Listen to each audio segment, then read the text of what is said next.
यवतमाळ जिल्ह्याचे पालकमंत्री संजय राठोड यांनी यवतमाळच्या जिल्हा सामान्य रुग्णालयाला अचानक भेट देऊन सुरू असलेल्या कामांची पाहणी केली आहे। यावेळी त्यांनी रुग्णालयाच्या दुरावस्थेबद्दल तीव्र नाराजी व्यक्त केली आणि संबंधित अधिकाऱ्यांना धारेवर धरले आहे।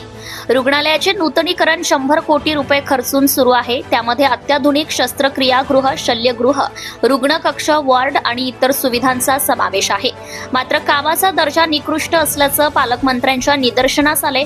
नुकत्याच लावलेल्या फरशा, टाइल्स उखडल्या होत्या आणि इमारतीला अनेक ठिकाणी गळती लागल्याचंही दिसून आले। सर्वात महत्त्वाचं म्हणजे रुग्णालयातील MRIचे काम अद्यापही रखडलेले आहेत। या गंभीर बाबी लक्षात घेता पालकमंत्री संजय राठोड यांनी संबंधित अधिकाऱ्यांची कान उघाडणी केली आहे।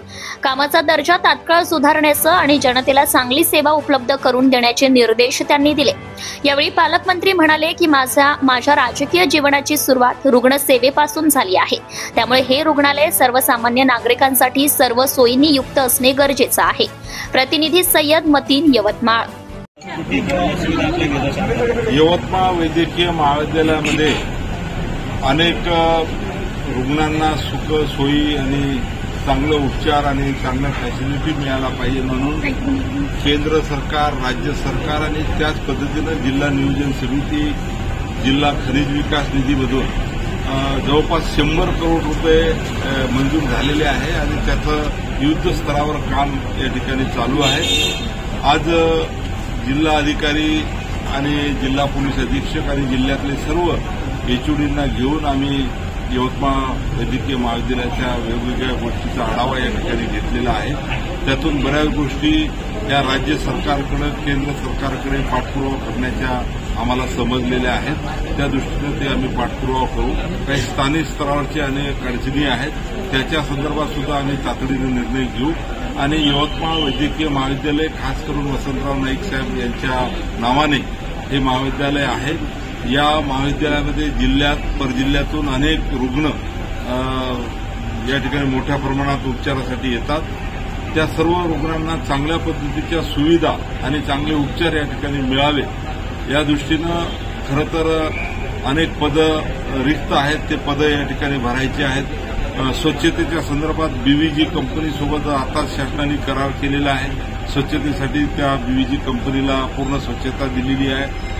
त्याच पद्धतीनं या ठिकाणी औषधासाठी सुद्धा DPDCतून आणि इतर माध्यमातून पैसा दिलेला आहे आणि सर्व दृष्टीनं या ठिकाणी चांगल्या सुविधा कशा मिळतील हाच प्रयत्न जिल्ह्याचा पालकमंत्री म्हणून माझा आहे।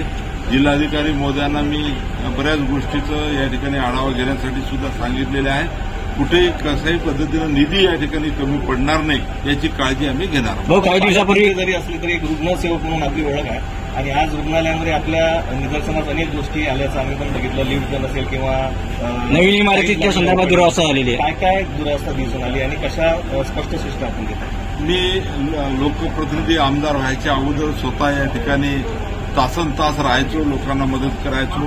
मला आजही आठवते की माझी जागा बसायची झाडाखाली होती आणि सकाळी जसं आपण ड्युटीवर आहोत त्या पद्धतीनं सकाळी 9ला यायचो, 2ला जायचो, परत 4ला यायचो, रात्री जायचो, असं मी काम केलेलं आहे आणि म्हणून मला अनेक गोष्टी माहिती आहेत। लिफ्ट असतील, ह्या तर सर्व गोष्टी आता अधिकार आले, मी स्वतः मंत्री आहे, बऱ्याच गोष्टी करण्याचा प्रयत्न आहे। परंतु इमारत ही फार जुनी झालेली आहे आणि मग या जुन्या इमारतीच्या संदर्भात काही अडीअडचणी सुद्धा आहेत, त्या सुद्धा सोडवायच्या आहेत। परंतु CT स्कॅन असेल, MRI असेल किंवा बाकीच्या अनेक मोठ्या सुविधा सुद्धा या ठिकाणी देण्याचा प्रयत्न आम्ही केलेला आहे।